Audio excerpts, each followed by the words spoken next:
मैं अभी रोहित के ख्यालों में इस कदर खोई हुई थी कि मुझे कोई भी होश हवास था ही नहीं। कुछ देर बाद अचानक कल्लू अंकल मेरे कमरे में आए। मैं उन्हें हैरान होकर देखने लगी। मैंने कहा, कल्लू अंकल, आप इस वक्त आइए, बैठिए ना।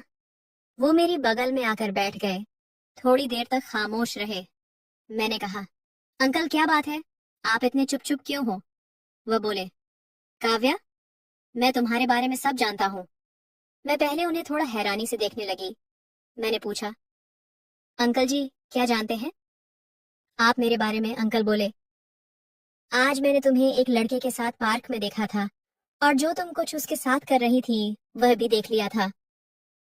जैसे ही मैं अंकल के मुंह से ये बात सुनी, मैं बहुत ज्यादा डर गई। मैं अंकल से कहने लगी, अंकल जी, प्लीज आप ये बात पापा को मत बताइएगा, वरना वह मुझे जान से मार देंगे। ये बात सुनकर अंकल जी पता नहीं क्यों मुझे अजीब सी नजरों से देखने लगे। वह कहने लगे, मैं किसी को कुछ भी नहीं बताऊंगा, लेकिन बदले में मुझे भी कुछ चाहिए। मैं बोली, क्या चाहिए? आपको जो चाहिए मैं आपको देने के लिए तैयार हूँ, लेकिन आप पापा को मत बताइएगा। मेरे मुंह से ये बात सुनते ही अंकल जी एक जहरीले मुस्कान दिखाते हुए फट से कहते हैं, देखो काव्या, तुम्हें मेरे साथ वह सब करना होगा। मैं हैरानी से देखते हुए अंकल से बोली, क्या करना होगा अंकल? मुझे? तब अंकल बोल, काव्या, तुम्हें मुझे खुश करना पड़ेगा। जो तुम अपने बॉयफ्रेंड के साथ कर रही थी, वही खेल मेरे साथ खेलना पड़ेगा। अंकल जी का यह नया रूप देखकर तो मैं हैरान हो गई। ऐसा लगा जैसे मेरे सर पर किसी ने बम फोड़ दिया हो। मैंने उनके मुंह से इस तरह की बात सुनने की कल्पना भी नहीं की थी। मैं तो उन्हें हमेशा अपना आइडियल मानती थी। मैंने कहा, अंकल जी, मैं तो आपकी बेटी जैसी हूं ना, मैं अपने पापा से ज्यादा आपको मानती हूँ। आप ऐसा कैसे सोच सकते हैं? वह बोले, देखो तुम्हारी मर्जी, तुम्हारे पास दो ऑप्शन है। पहला ऑप्शन जैसा मैं कहता हूँ वैसा करो, और दूसरा ऑप्शन, तुम जानती हो तुम्हारा बाप किसी कसाई से कम नहीं है। जैसे ही मैं तुम्हारी तस्वीरें उसे दिखाऊंगा, वह तुम्हारा क्या हाल कर देगा। अब फैसला तुम्हारे हाथों में है, जिंदा रहना चाहती हो या मरना चाहती हूँ। मैं रोते हुए उनके पैरों में गिर गई और गिड़गिड़ाते हुए उनसे कहने लगी, अंकल जी, आप ऐसा मत करो, मेरे साथ मेरी जिंदगी तबाह हो जाएगी। लेकिन उन्होंने मेरी एक न सुनी। वह कहने लगे, मैं शाम को तुम्हें लेने तुम्हारे घर आऊंगा, तुम तैयार रहना। अगर तुमने मेरे साथ जाने को मना किया तो मैं इस वक्त तुम्हारे बाप को तुम्हारी फोटो दिखा दूंगा। इतना कहकर वह मेरे कमरे से बाहर चले गए। हेलो दोस्तों, स्वागत है आप सभी का हमारी एक और रोमांचक कहानी में। उम्मीद करती हूँ आपको यह कहानी बेहद पसंद आएगी। मेरा नाम काव्या है और मेरी उम्र 15 साल है। मेरी फैमिली में मैं और मेरा छोटा भाई और मम्मी पापा हैं। वैसे तो मेरे घर वाले मुझसे बहुत प्यार करते थे, लेकिन मुझे हर बात पर डांटते रहते थे। मुझे घर में बहुत ही ज्यादा कंट्रोल करते थे। वैसे तो घर में हमारे किसी चीज की कोई कमी नहीं थी। मैं बहुत अमीर घर से थी, लेकिन मेरी जिंदगी में सिर्फ एक चीज की कमी थी, और वो थी आजादी। मेरे माँ बाप मुझे हर वक्त कसाई की नजरों से देखा करते हैं। वह हमेशा मुझे हर बात पर डांट देना, मुझे किसी से मिलने न देते, न मुझे किसी के घर जाने देते थे। मुझे अपने पापा से बहुत डर लगता था। वह हमेशा कहते थे, अगर मैं तेरी कोई बात गलत सुन ली तो मैं तुझे जान से मार दूंगा। उस वक्त मैं 11वीं क्लास में थी। मेरे पापा मुझसे कहते थे, क्लास में कभी भी तुम दोस्त मत बनाना, और न ही किसी दोस्त के घर जाना, और लड़कों से तो हमेशा दूर ही रहना। मैं रोज स्कूल जाती, और स्कूल से आने के बाद अपने घर पर एक जेल खाने में बंद हो जाती। मेरा घर किसी जेल से कम नहीं था। मेरे पापा मुझे हमेशा घर के अंदर बंद करके रखा करते थे। पापा के दोस्त हैं विजय अंकल, जो बहुत ही समझदार और सुलझे हुए इंसान थे।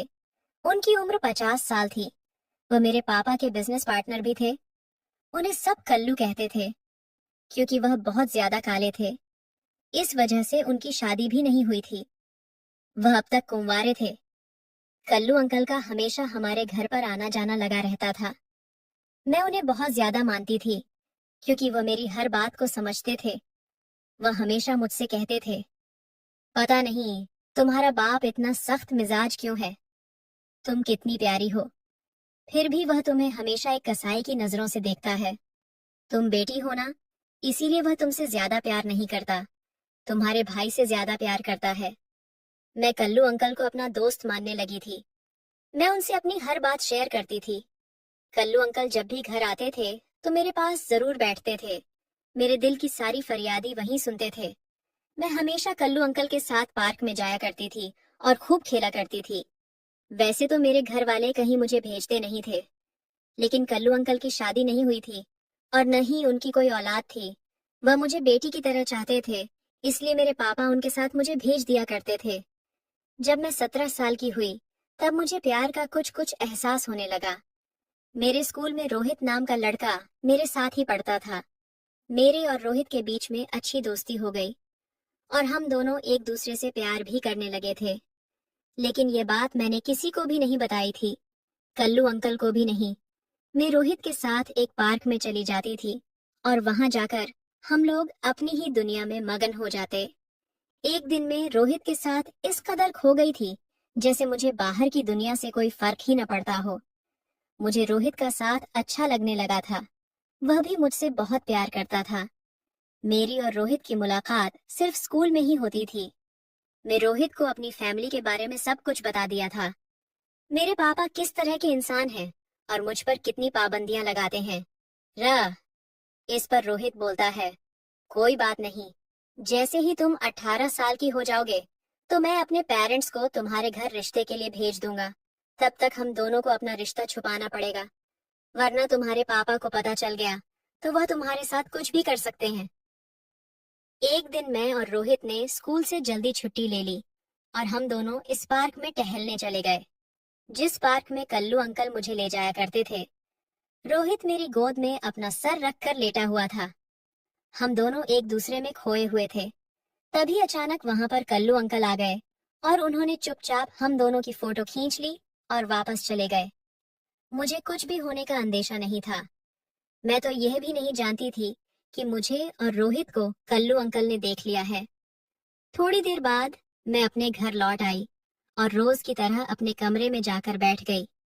मैं अभी भी रोहित के ख्यालों में इस कदर खोई हुई थी कि मुझे कोई भी होश हवास था ही नहीं। कुछ देर बाद अचानक कल्लू अंकल मेरे कमरे में आए और मैं उन्हें हैरान होकर देखने लगी। मैंने कहा, अंकल, आप इस वक्त आइए बैठिए। मेरे बगल में आकर बैठ गए और थोड़ी देर तक खामोश रहे। मैंने कहा, अंकल क्या बात है, आप इतने चुप चुप क्यों हो? वह बोले, काव्या, मैं तुम्हारे बारे में सब कुछ जानता हूँ।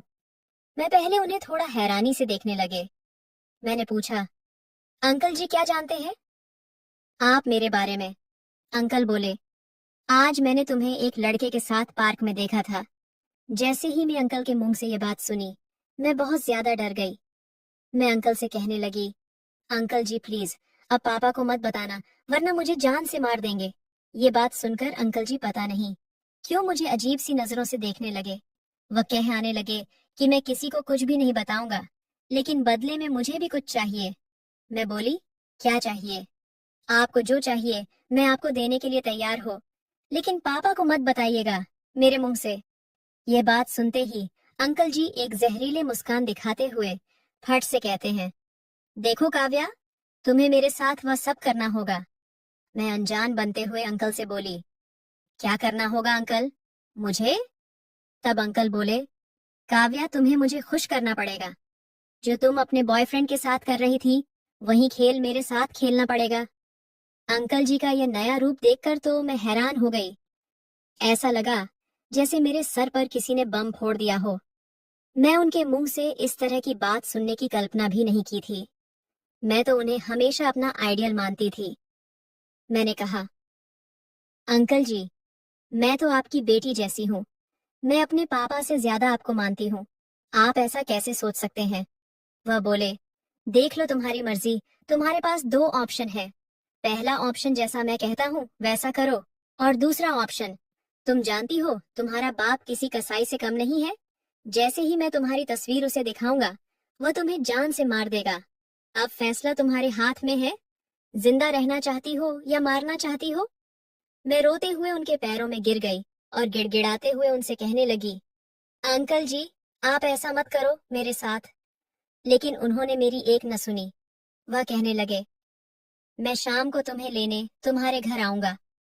तुम तैयार रहना। अगर तुमने मेरे साथ जाने से मना किया तो मैं उस वक्त तुम्हारे बाप को तुम्हारी फोटो दिखा दूंगा। इतना कहकर वह मेरे कमरे से बाहर चले गए। मैं शाम तक अपने घुटनों में सर देकर कमरे में रोती रही।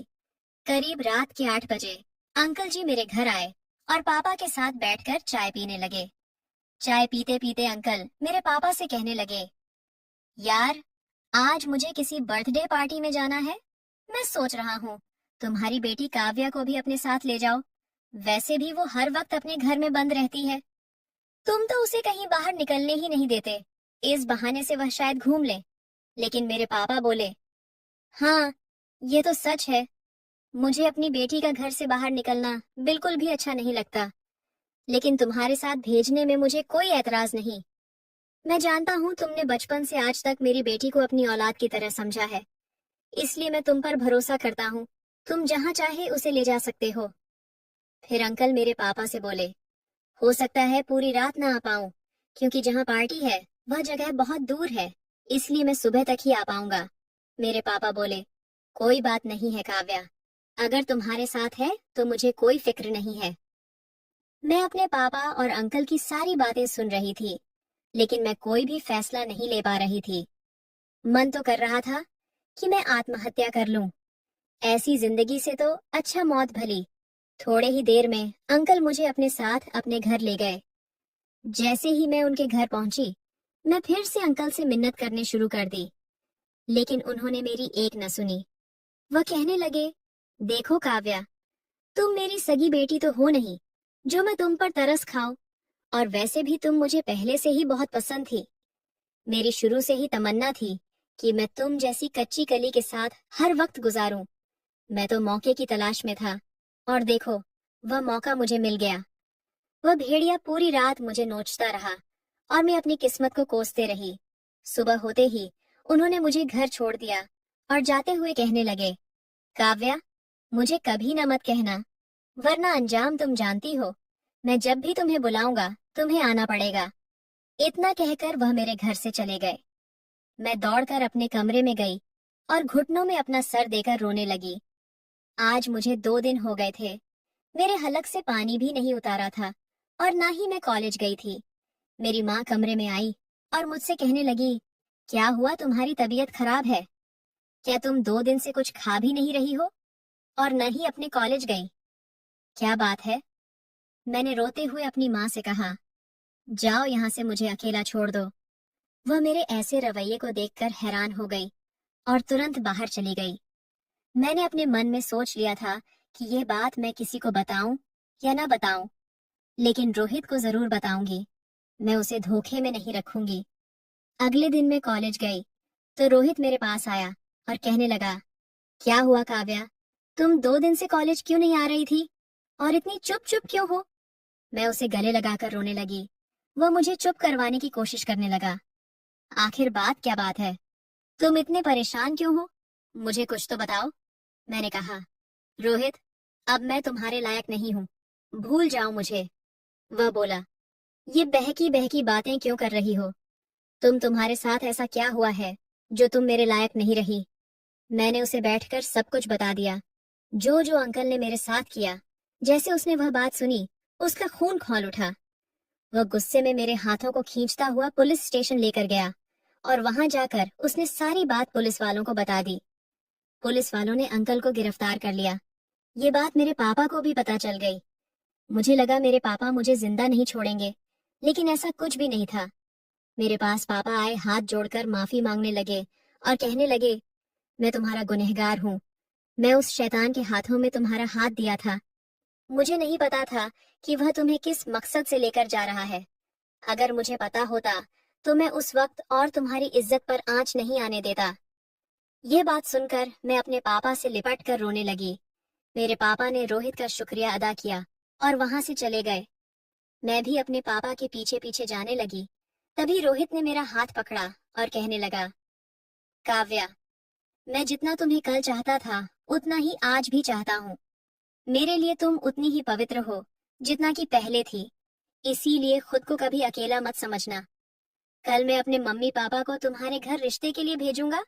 काव्या, क्या तुम मुझसे शादी करोगी?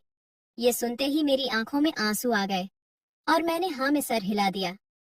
तो दोस्तों, ये थी आज की कहानी। आप क्या कहना चाहेंगे? काव्या के बारे में आप क्या कहना चाहेंगे? रोहित के बारे में आप क्या कहना चाहेंगे? उस शैतान अंकल के बारे में आपकी जो भी राय हो, कमेंट सेक्शन में जरूर साझा करें। अगर दोस्तों आपको कहानी जरा भी पसंद आई हो तो वीडियो को लाइक कर दीजिए।